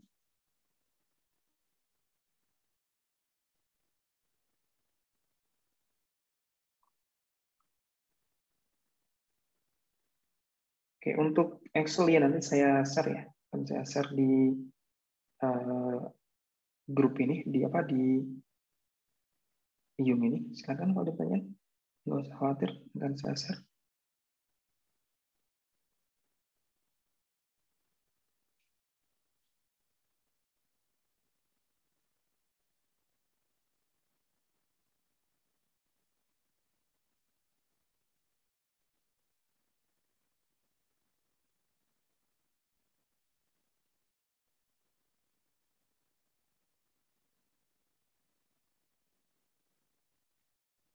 Oke, kalau tidak ada, ini adalah contoh, ini bukan contoh, soal dari tahun sebelumnya, tapi kok yang bentuk ketiganya nggak ada ya.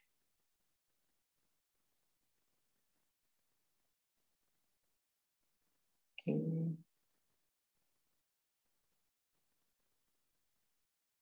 Kalian di sini?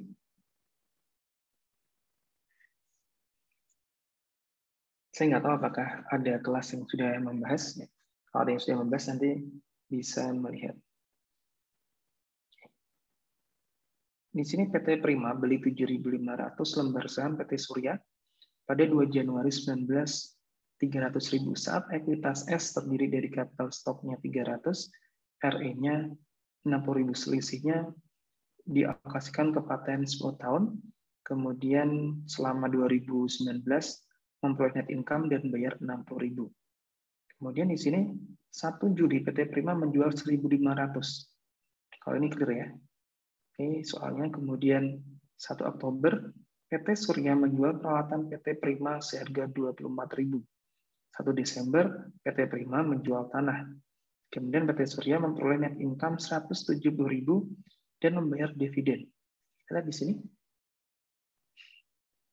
Ini soalnya berarti gabungan antara, saya cek dulu di sini.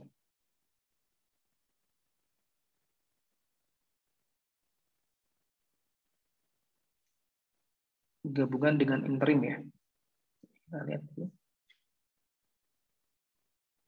Kalau ditanya apakah saya sudah mengerjakan soal ini, saya belum, karena yang bikin soal ini kayaknya bukan saya. Oke, kita lihat di sini. Berarti di sini saya bisa akan memulai dari consideration transfer, yaitu 7.500 senilai 300.000 untuk dapat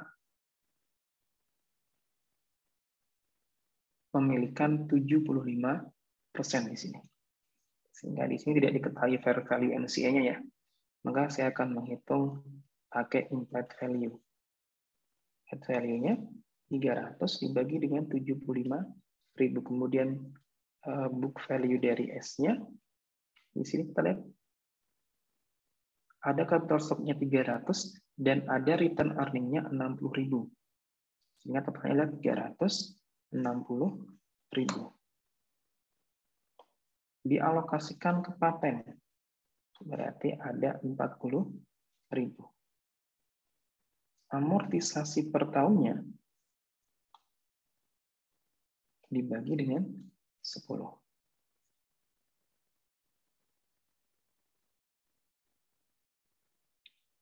Kemudian ini di 2019 ya, 2019.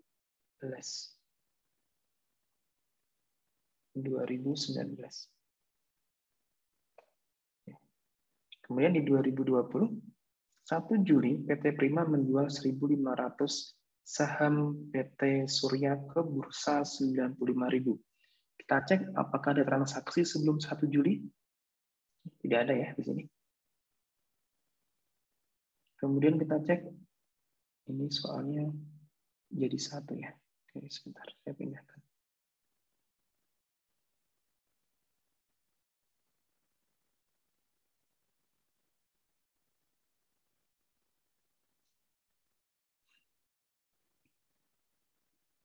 PT Surya memperoleh net income 170 dan bayar dividennya hanya di 1 Desember. Tidak ada sebelum Sebelum 1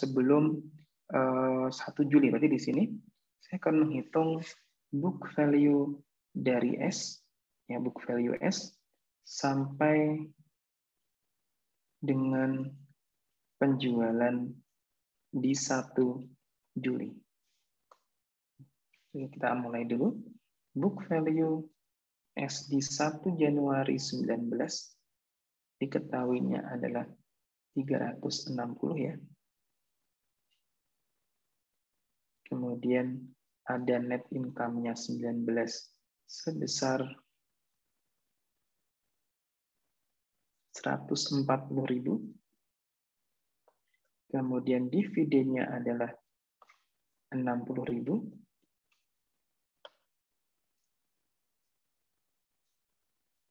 Sehingga nanti book value S pada 1 Januari tahun 20 adalah sebesar, kemudian net income di 1 Januari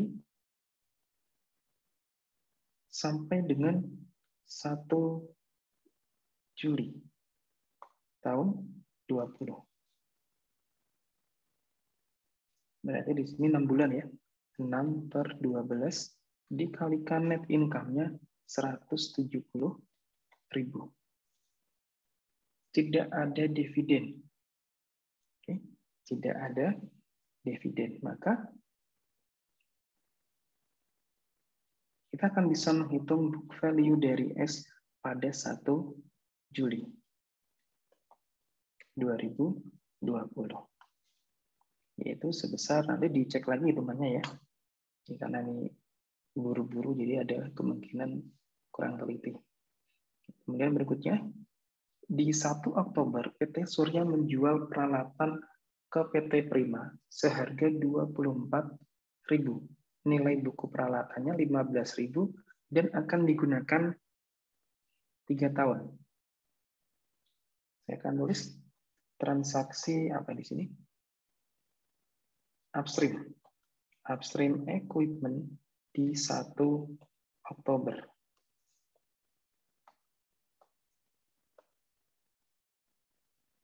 Diketahui harga jualnya 24.000. Kemudian book value-nya 15.000, sehingga akan ada gain, yaitu sebesar 9.000. Ini gain-nya. Depresiasi per tahunnya 3 tahun. Berikutnya, menjual PT Prima, berarti ada downstream land. Downstream land-nya, harga jualnya adalah 30.000 dan cost-nya adalah 25.000, sehingga akan ada gain sebesar 5.000. Kemudian kalau ditanya di sini, saya kembalikan depresiasi di 2020. Saya akan hitung sekalian. Berarti kan dia dari Oktober, November, Desember. Berarti 3 dibagi 12 dikalikan dengan 3.750. Kan kita ditanya berapa paten dalam konsolidasi 2020. Bertanya berapa nilai patennya? Ya, paten di laporan konsol 2020. Lihat di sini. Patennya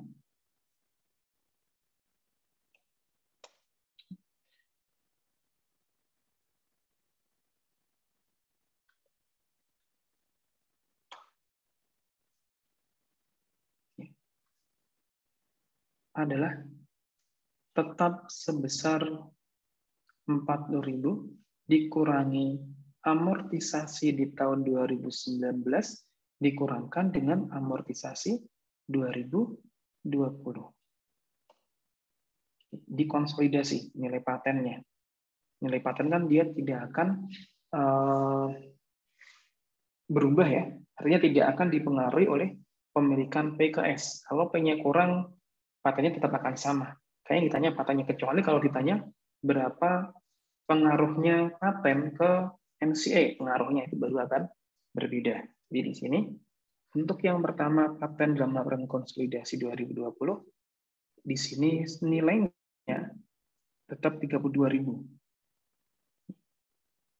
Paten awalnya awal tahun 36, kemudian dikurangi dengan amortisasi pada paten 4.000, jadi sehingga sisanya adalah 32.000. Dan yang kedua, berapa pendapatan investasi tahun 2019? Kalau income from S di 2019, income from S 2019, berarti kalau kita lihat di sini, di 2019 tidak ada intertransaction.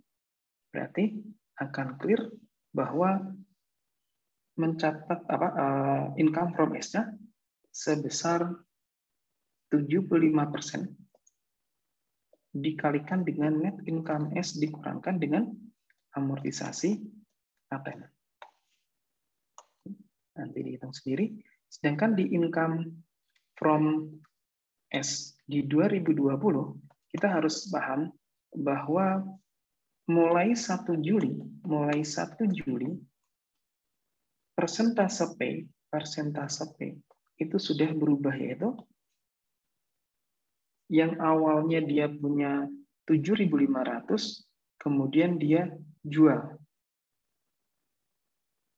1.500. Jadi di sini 7.500 dikurangi 1.500 dibagi dengan 10.000. Jadi di sini masih 60%.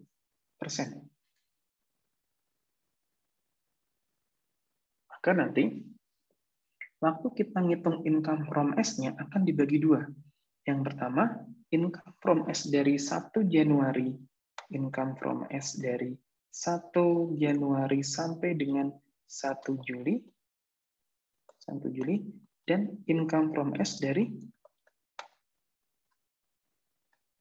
1 Juli sampai dengan 31 Desember. Kalau misalnya yang sudah jago, biasanya bisa langsung pakai rumus matematika buat persamaan ya. Namun di sini kita buat bertahap ya, kita bikin bertahap. Yang income from S1 Januari sampai 1 Juli tidak ada transaksi ya sebelum 1 Juli.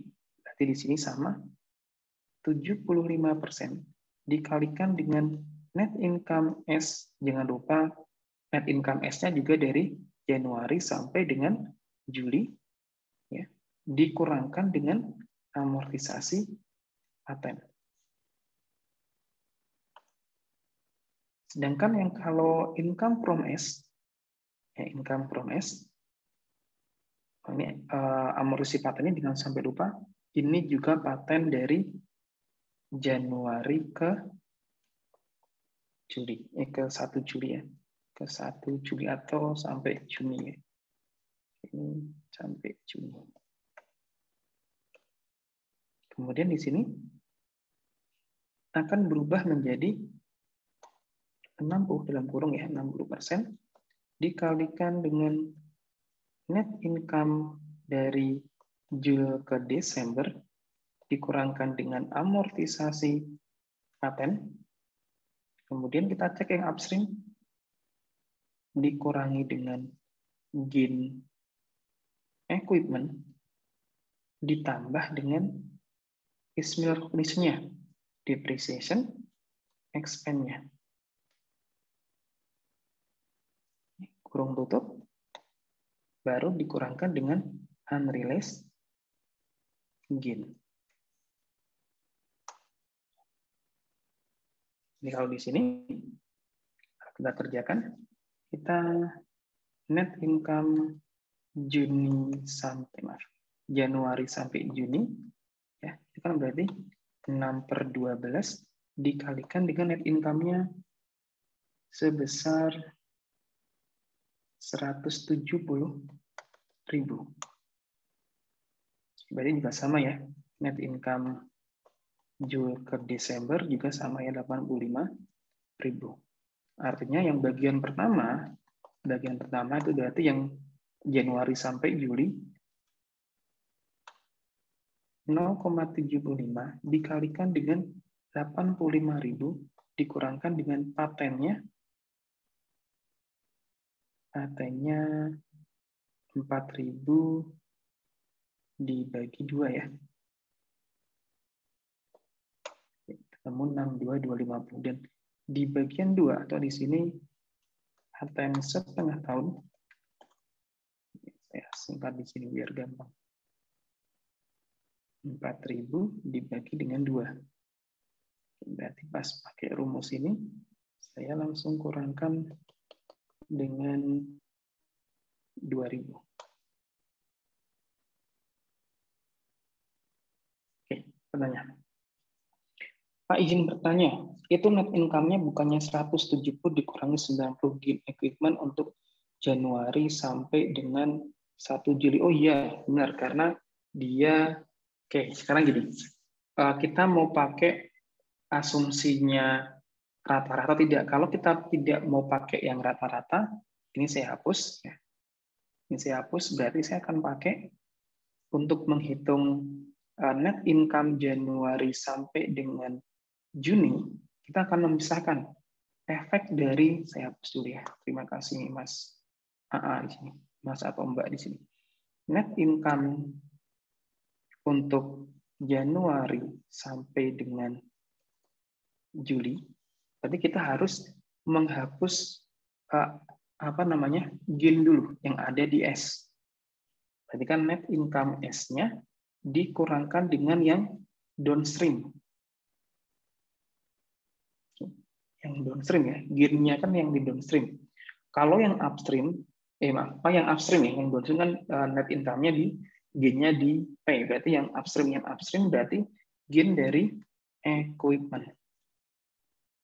Berarti di sini adalah berapa ya tadi ya? 170.000 dikurangkan dengan 9.000 ya. Gainnya 9.000. 161. Itu baru kita bagi dua ya. Belum saya bagi dua. Jangan sampai lupa dibagi dengan 2 ya. Ini juga dibagi dengan 2. Kemudian untuk yang Juli, net income Juli sampai dengan Desember berarti adalah sisanya kan? Yaitu 170.000 dikurangkan dengan 80.500. Ya, sini. Berarti untuk income from S bagian pertama, (0,75) dikalikan dengan 8.500 dikurangkan dengan 2.000 di sini.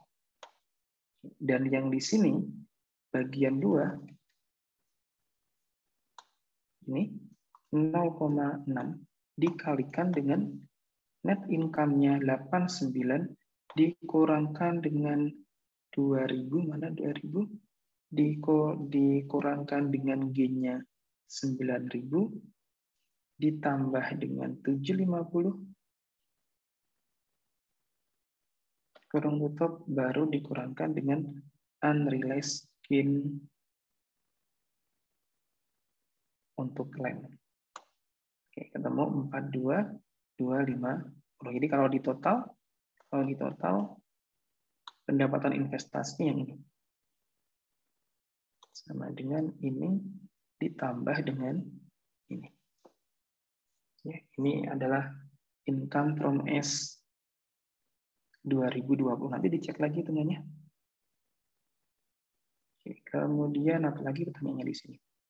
Saldo investment in PT Surya tahun 19. Oke, kalau saldonya kan gampang kan bagi di sini. Kalau sudah bisa ngitung income from S, investment awalnya di 2019 ya adalah 300.000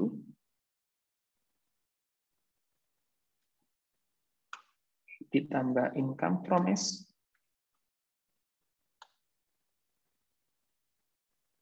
ini belum dihitung ya. Oke, ini saya hitung dulu. 0,75 dikalikan dengan net income S-nya 140.000 dikurangkan dengan 4.000.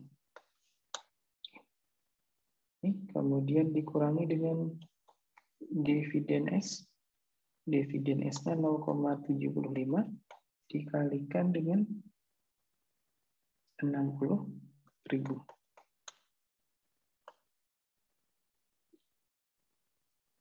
Kurang sama dengan di sini. Kalikan minus 1. Oke, berarti nanti saldonya saldo untuk investment in S di akhir tahun 2019 Kemudian untuk yang 2000 akhir 19. Yang berikutnya di sini invest in S awal tahun 20, berarti ini ya sama ya. Kemudian ditambah dengan income from S, tadi sudah dihitung. Kemudian dikurangkan dengan dividen S di 0,6 ya, sekarang 0,6 jangan sampai salah. Karena dia dibayarkan di 1 Desember. Di 1 Desember sebesar 70.000. Ini minus. Kalikan minus 1. Sehingga akan ketemu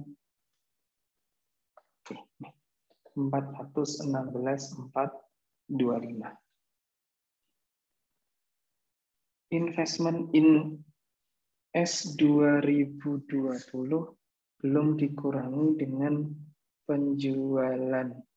Oh iya, penjualannya. Sebentar. Investment. Benar sekali. Di 1 Juli ini belum. Di 1 Juli belum selesai ternyata. Kenapa di sini di 1 Juli ternyata ada soal penjualan 1.500 lembar.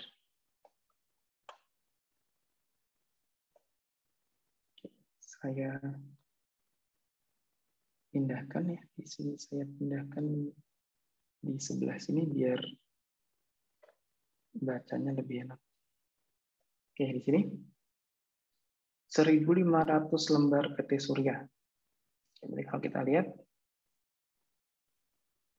tadi book value S pada 1 Juli 2020. Oke, kita lihat di sini tadi kalau sudah dihitung ya. Oke, ini. Kemudian nanti dicek lagi unamortized excess adalah 40.000 dikurangi 4.000 dikurangi dengan setengah tahun. Paten setengah tahun, berarti masih 34. Sehingga carrying value-nya adalah carrying value-nya. Kemudian dijual 1.500 lembar. 1.500 lembar itu 1.500 lembar itu sama dengan 15% ya. 15% dari total outstanding. Artinya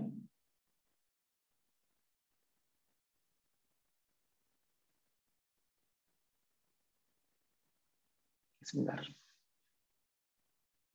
Saya menyelesaikan ini dulu. Kemudian dijual 1.500 lembar, artinya di sini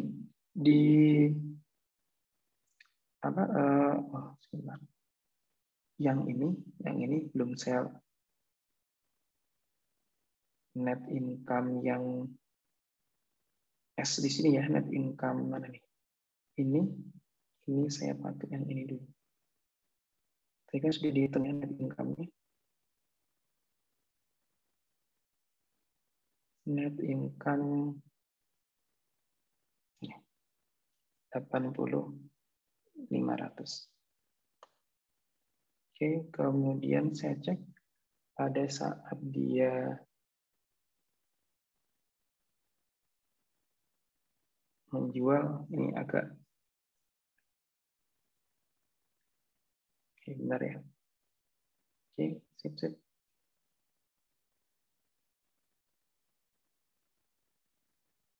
Oke, sudah.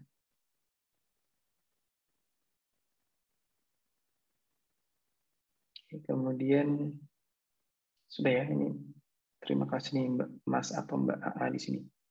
Oke, sudah, nanti dicek kembali. 15% outstanding, artinya kalau kita pakai 15% outstanding, kita harus menghitung consideration receive.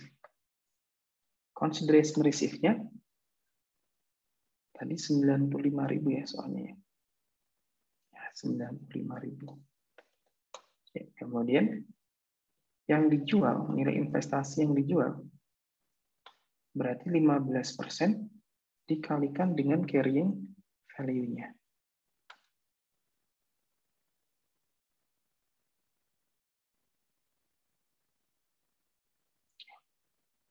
Sehingga akan ada gain di sini sebesar 83175.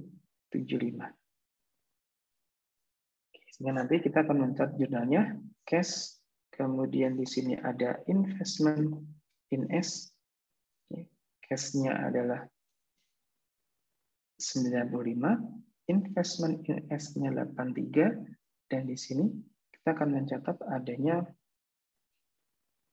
share premium atau paid in capital, yaitu sebesar 95 dikurangkan dengan 83175. Nanti dicek lagi, terutama yang net income sampai dengan Juli ya, tadi sudah saya kurangkan dengan gain-nya atau belum.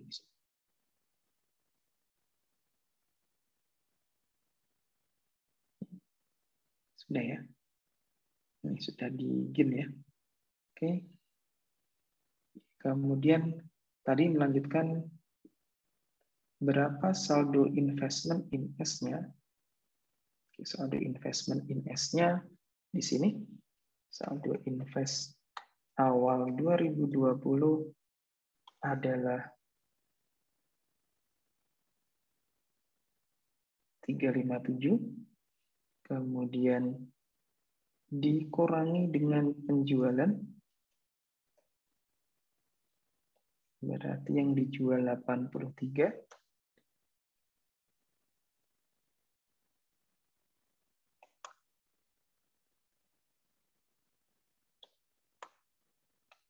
Oke, kemudian ditambah dengan income from S.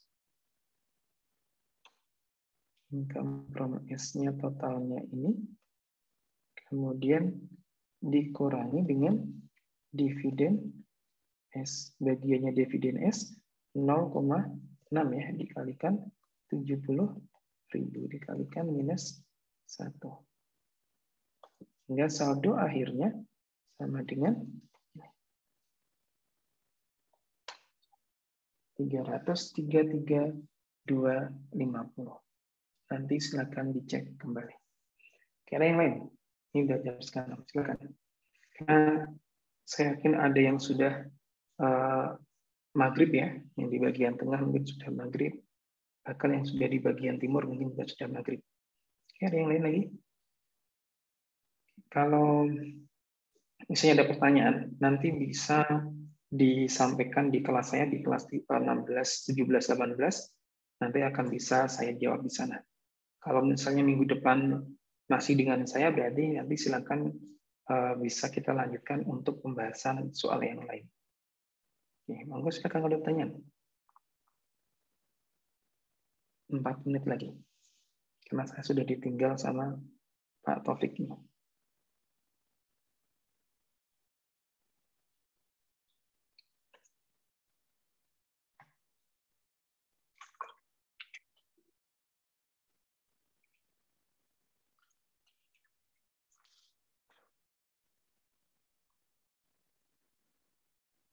Kalau tidak, saya save dulu.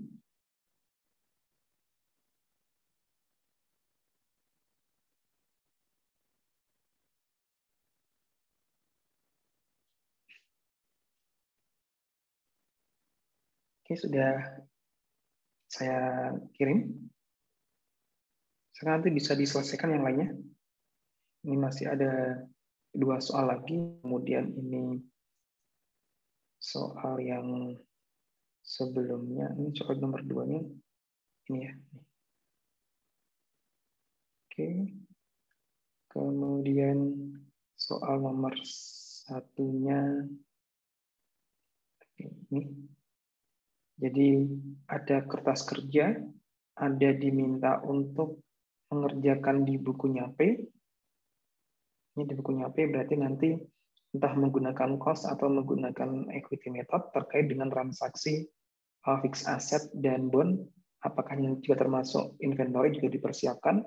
Kemudian ada interim acquisition, apakah nanti menggunakan pendekatan earning, pendekatan pricing earning atau menggunakan pendekatan revenue expense. Kemudian yang terakhir menggunakan atau perubahan kepemilikan, tadi perubahan kepemilikan. Itu adalah ujian untuk UAS yang biasanya akan dikeluarkan soalnya. Oke, jadi silakan teman-teman melihat soal-soal tahun sebelumnya, kemudian tadi kalau nggak salah Pak Taufik juga sudah pernah membahas soal-soal sebelumnya, silakan bisa dibuat latihan. Soalnya akan jauh dari situ. Silakan pertanyaan. Kalau tidak, saya cukupkan ya. Silakan nanti kalau ada pertanyaan bisa langsung direct message ke saya atau melalui kelas saya. Oke, nggak apa-apa. Bahkan nanti kalau melalui kelas saya bisa menambah nilai aktivitas di teman-teman yang akan bertanya. Oke, saya akhiri. Terima kasih dan tetap jaga kesehatan. Jangan lupa banyak latihan, persiapkan untuk UAS karena akan menentukan Anda lanjut KTTA, Anda lanjut semester berikutnya. Kalau lanjut, nanti bisa ketemu saya di HKL 2. Terima kasih dan wassalamualaikum warahmatullahi wabarakatuh. Selamat sore.